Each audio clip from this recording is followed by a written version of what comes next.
Number 5. When you die, there will be free ice cream for everyone, all day and all night. Whatever flavours you can think of. Hello YouTube. This is the final video in my series of a textual criticism of the Quran for the time being. So far I've shown that the text of the Quran is not as precise and clear as advertised. It is a cocktail of earlier manuscripts and languages which are randomly compiled as a single presentation in the form of a book. It contains grammatical, factual, temporal and linguistic errors which clearly shows it to be a text manufactured by humans, not a god. Today, I will show what Muslims are expected to believe when confronted with their holy and noble Quran, the basis of the system of Islam comprising state, legislature, executive and religion. When reading the Jewish and Christian Bibles, I was surprised that it was not sealed in plastic with a warning due to X-rated contents. You have a father having sex with his daughters, women having their breasts fondled, women's vaginas taste like wine, and men have erections like donkeys and ejaculations like horses. Well, their God had not given them Viagra yet, so I suppose this is what men at the time were dreaming of when they were awake. Islam did not have this prudish attitude, so men were allowed female sex slaves and multiple wives, so there was no shortage of free sex for men. This I see reflected in the Quran, where there is no indication of this pent-up sexual lust. The only time we have a sexual moment is when it comes to the impregnation of Mary, who, by the way, is the only named woman in the Quran. So what we see in 2191 is that we breathed into her something of our spirit and so on. There are several variations of this. So what is this something? It seems sort of embarrassing for Muslims. We have, if you have the literal, her genital parts, so we blew into her, or Malik, who guarded her chastity, we breathed into her of our spirit, or Asad, we breathed of our spirit into that which was in her womb, or if you go to a tafsir, we breathed into the private part through our ruh. So apologetics squirm and come up with amazing translations for vagina, neck, garment, spirit, womb, sleeves of a shirt, private parts, and so on. Very funny. Oh, and because the Quran is so vague, the pregnancy lasts anything between seconds to the more standard 9 months. Crazy. What Muslims have to accept is that the Quran does not fit into the 21st century. Religious laws forbid the destruction of a single sheet that contains Quranic verses. Yet in today's technical environment, does the deletion of a file with Quranic texts constitute the destruction of a surah or ayah? What Muslims also have to accept and fervently believe is that their God somehow proofed into existence, eternal, omni-everything, without beginning or end, from out of nothing. That their God creates matter from nothing, like his throne, a human invention that a God who is everywhere at the same time would hardly require, over water which had not been created yet, and a pen without paper. That the claims of their God being all-powerful or all-merciful and all-just are logical contradictions do not bother Muslims in any way. They simply believe. Crazy. Religious laws were decreed when people thought Earth was flat, so that fasting laws and prayer times only fit into the small area of what today is called the Middle East, as in other areas of our planet there is no sunset or sunrise for weeks and months. Crazy. Let's run through some other examples of texts that are outright crazy. I will leave out all the crazy verses related to warfare, killing, slavery, punishment, looting, booty, etc. If we look at 265, 560 and 7166, what is this? Is this a god performing magic tricks? In 2106, why does an all-knowing eternal God need to correct himself at a later stage? In 349 and 5110, birds live by breathing on clay? Sure, happens all the time. In 4160, Allah changes his mind and puts Jews on a forced diet? So if wine was invented by Satan, how did he get into paradise and plant rivers of wine there? Surah 6151 is a contradiction in itself, as it tells Muslims what is prohibited in the form of commands.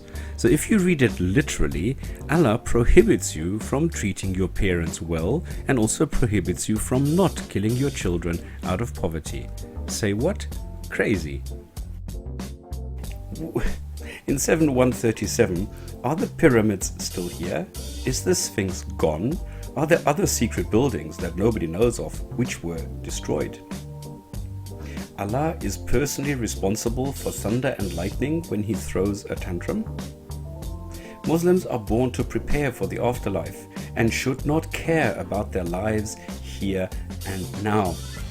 Today is just a test, so no worry today, worry about the tomorrow. Does Allah read his horoscope every morning? Cows produce milk where? Milk is synthesized in the mammary gland and the alveolus and released through hormone stimulation. If I look at 1693, Muslims claim they have what Christians call free will, in spite of numerous verses clearly saying you have free will if you use it exactly as Allah commands. In 16106, an example of the nonsensical ayat, virtually impossible to understand after reading it only once, and shows none of the claimed eloquence or ease of understanding. In 1701, I find it strange that the Quran appeals to a childish imagination, citing Burak, the flying horse creature. The furthest mosque in Jerusalem did not exist yet when Muhammad was alive. The mosque was named after the Quran, not the other way around. Muhammad managed to make his return trip in one night, where angels take 50,000 years, even though they are made from light.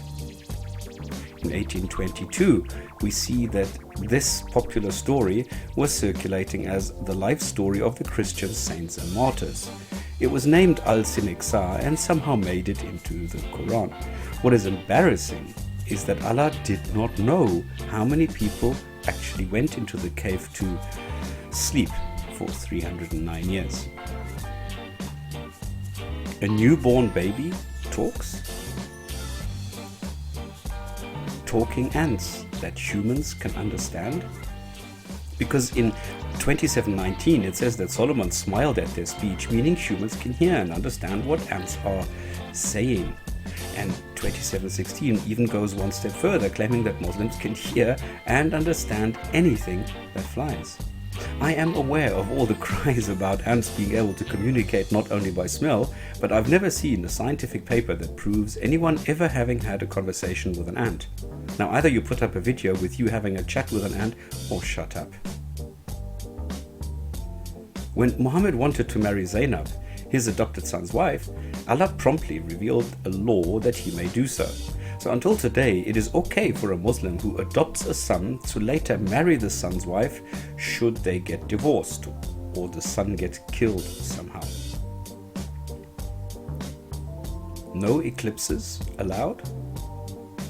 Stars are just decoration, located closer to Earth than our moon, and to be used as weapons against evil spirits? And here, Allah asks Muslims where the other gods are. A planet can speak? And are NASA, ESA, and all the other companies who have sent people and satellites into space fully aware they first need to seek divine permission for each launch?